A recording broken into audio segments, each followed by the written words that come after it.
Kia ora, I'm Sharon Brett-Kelly. Today on The Detail, Ārepa.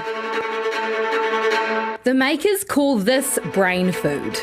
A drink they say can improve cognitive function, reduce stress and help keep your mind clear. It won the backing of a Kiwi sporting giant. Kiwi company Ārepa has landed a slam dunk. Basketball star Steven Adams has invested in the brain drink, taking a 1.44% stake. As well as some business leaders, the support of academics and health groups and taxpayer funding. But the drink that translates as alpha promised too much in its marketing and health claims. Ārepa is New Zealand's first smart drink. It's scientifically designed to help support mental clarity during moments of pressure and stress. And got into trouble. The makers of Ārepa, a popular drink marketed for its brain-boosting qualities, are defending their product as scientists question its benefits.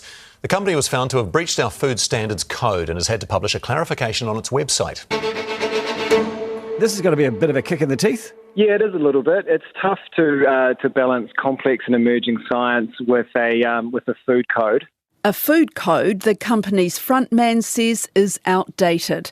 Today we talk to a neuroscientist about why he still thinks Ārepa is a great Kiwi story, despite his own study showing the drink does not live up to its claims, and why he spoke out about his concerns in the same week that MPI acted. Okay, so my name's Associate Professor Nicholas Gant, Nick, from the University of Auckland, and I work in the Department of Exercise Sciences, and I'm a neuroscientist, so we sort of look at how the brain performs with nutrition, oxygen deprivation, all kinds of things like that that are all related to making your brain work as well as it can. Right, so Nick, the first thing we're going to do is... Yes. Now, this was my idea, and she just offered me a coffee. I said, no, we've got some drinks. We've can got have this. brain drink. Yeah. Yeah, okay. And we can see if the podcast gets better over time. Well, that's right. If we get brainier by the end of it, people can see if right. we're using smarter words. So this is full-flavoured blackcurrant. Yeah. So and the can looks very similar to a Red Bull or a V, doesn't it? The sort of energy drinks. It does, actually. Yeah. Yeah. So I'm going to pour out some for you, and you'd be very familiar with this. Yes.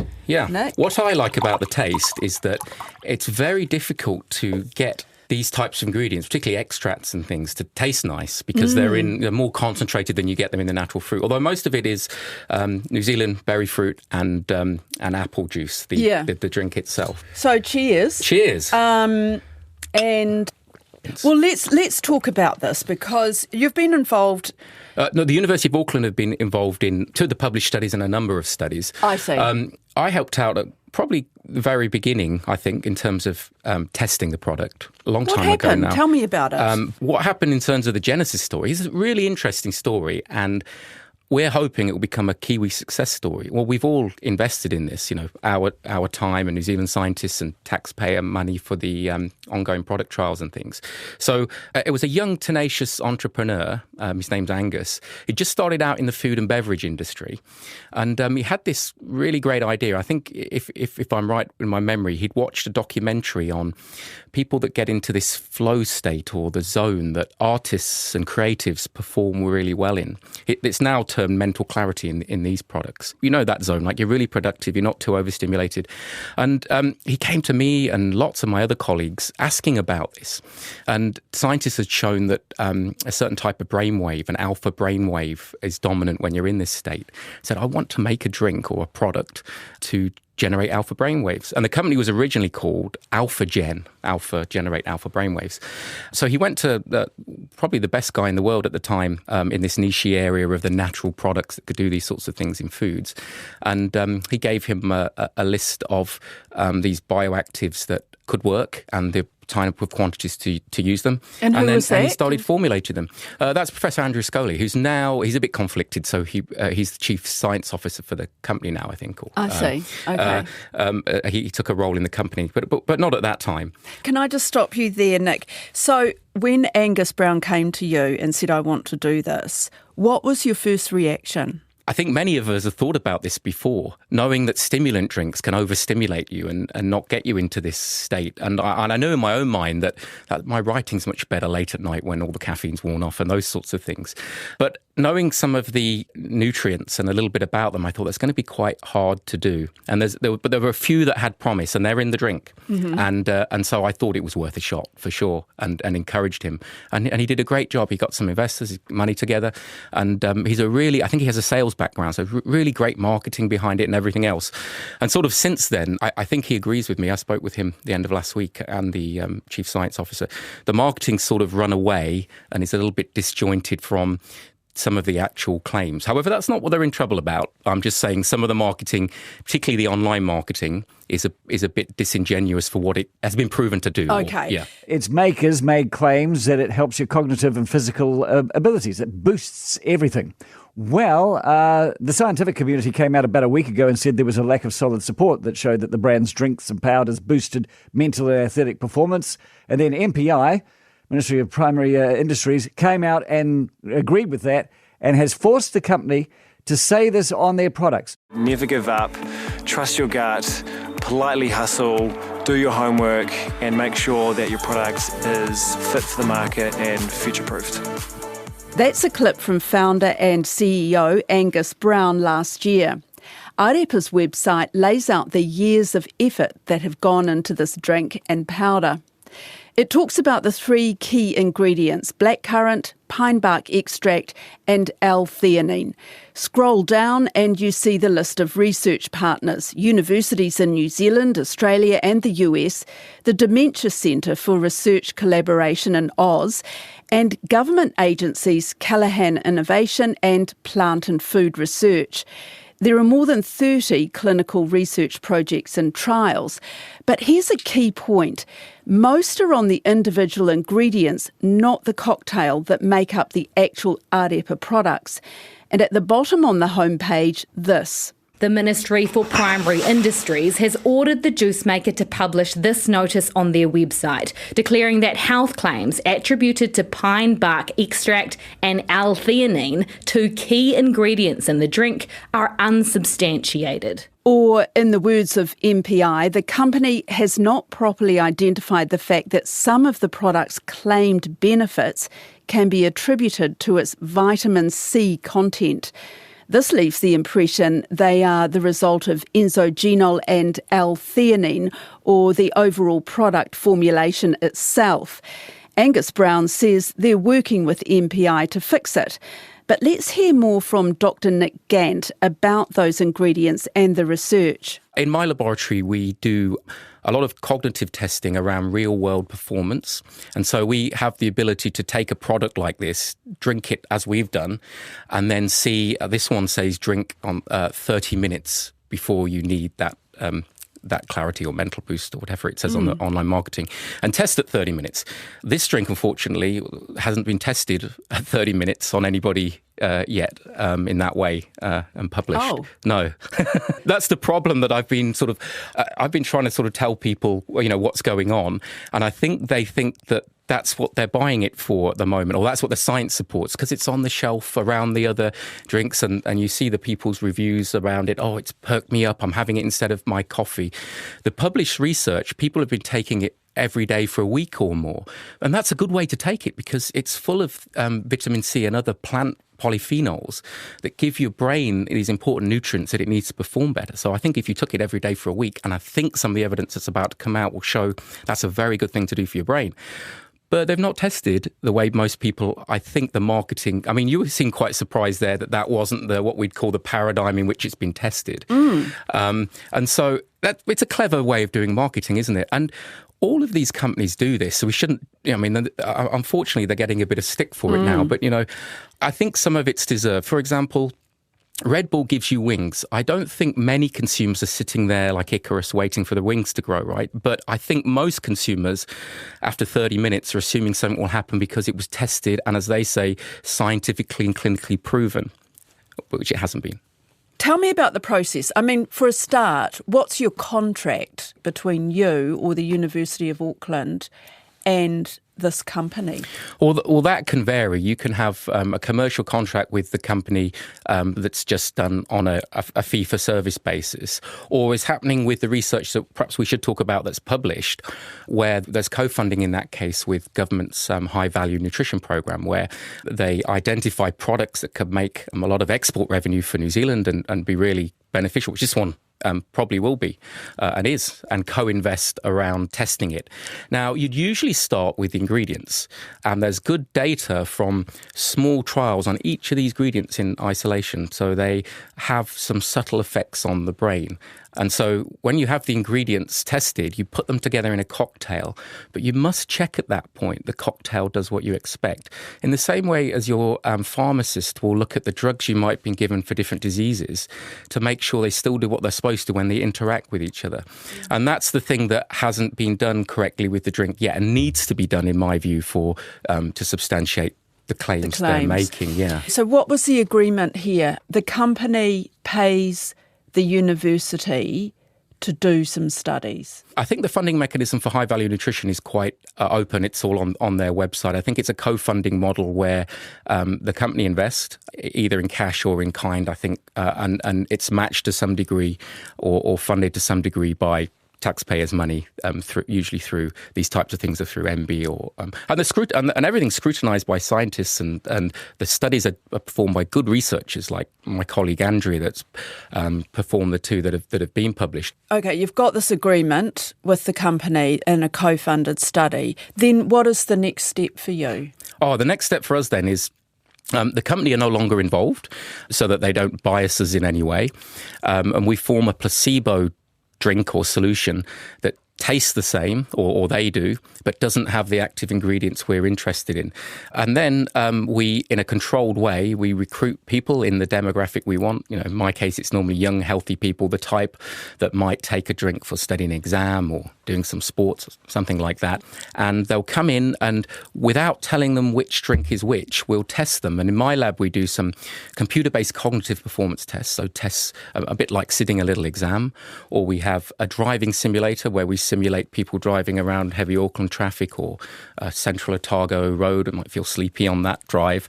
Or we have a flight simulator as well that the Air Force come in and use when we want to test these sorts of things to see if it's going to help with their flight performance. So we'll do that, and then if enough people respond in a positive way to the real one versus the placebo one, we can accumulate that scientific evidence, analyse it, publish it, and that's the part where our peers will look at it and make sure it's robust.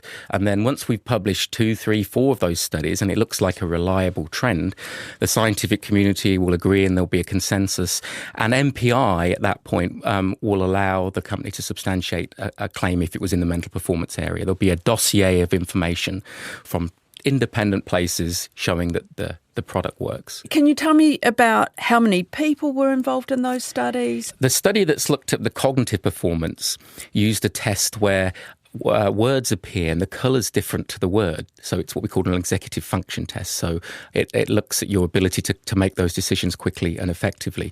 And so rugby league players took the drink once a day for a week before training. Afterwards, they darted upstairs, I think after they finished training, sat down on an iPad and did this test and a few others. And they did it for 1 week with the product and 1 week with placebo.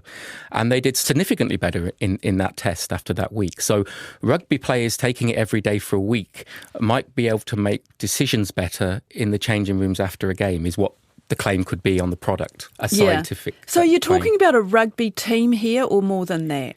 I think it's around that, 30 mark. So that would be considered a small group and a single study. And that, or the results of that, showed that these rugby players were cognitively enhanced after drinking the Ārepa drink compared with the placebo. Yeah, once a day for a week. But of course, not 30 minutes after consumption, grabbing it on the way to work, or in that model. It's a very controlled environment. And Andrea would agree. It's a well conducted study, and there needs to be more of those to substantiate a claim, but not for the regulatory side of things. I mean, MPI have only stepped in here around the vitamin C.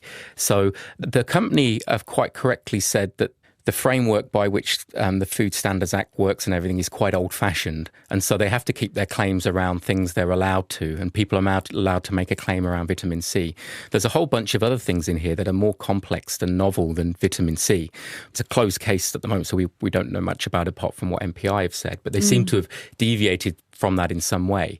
But that's generated this more wider discussion, particularly with everybody saying, does it work or doesn't it, about the use case people are using it for, which relates back to, I think, what the product was originally designed for, this brain-boosting short-term pick-me-up that's a healthier alternative to get in that zone than caffeinated products, and particularly the sugar-laden energy drinks. Is it a case where the companies jumped the gun with the marketing? Exactly. The marketing team have sort of run away, in a scientist's opinion, but particularly in my opinion, the Facebook marketing and things like that has potential to deceive people, or that it's doing what it hasn't been tested to do yet. I see. It might be still doing it through a placebo effect or through the actual ingredients. I think some of that might have been spoilt now, the placebo side of it, by the announcement the government have made, but they just haven't produced the evidence yet.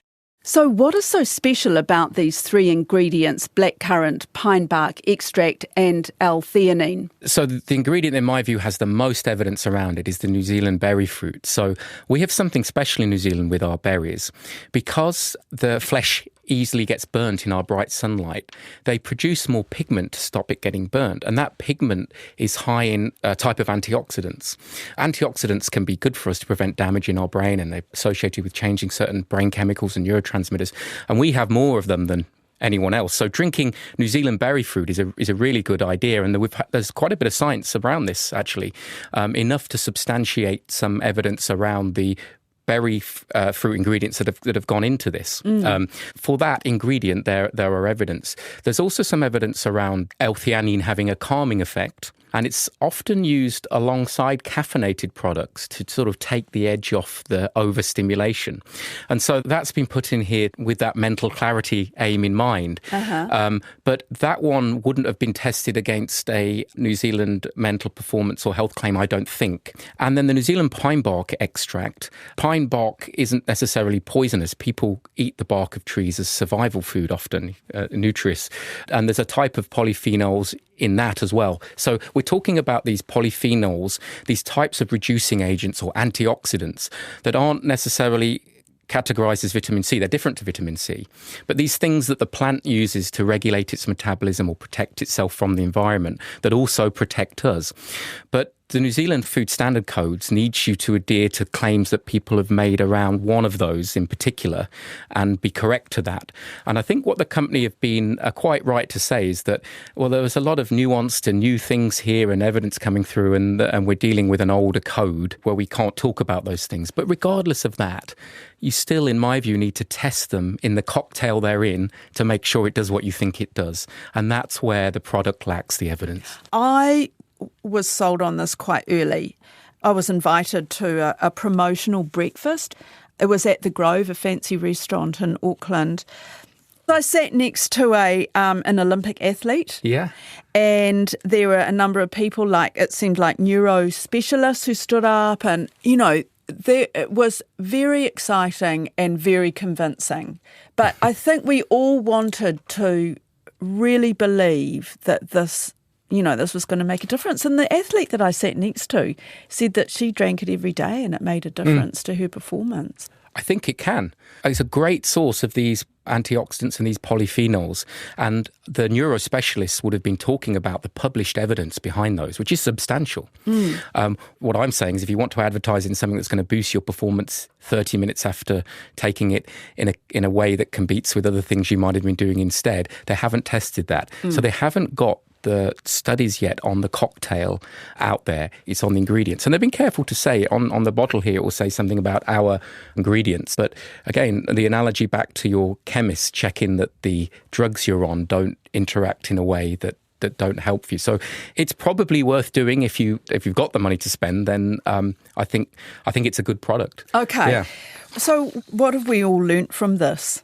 I think the story here is around what has happened, because the company said they're doing their best now to bring their marketing back in line with what it should be for the benefit of not deceiving the consumer. They're allowed to say everything that they're saying.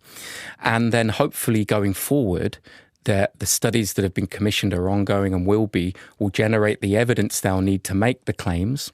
And then it will be, as the CEO wants it to be, $1 billion, hopefully, export drink for New Zealand. And everyone that have been involved will be a winner, including me, who helped at the start.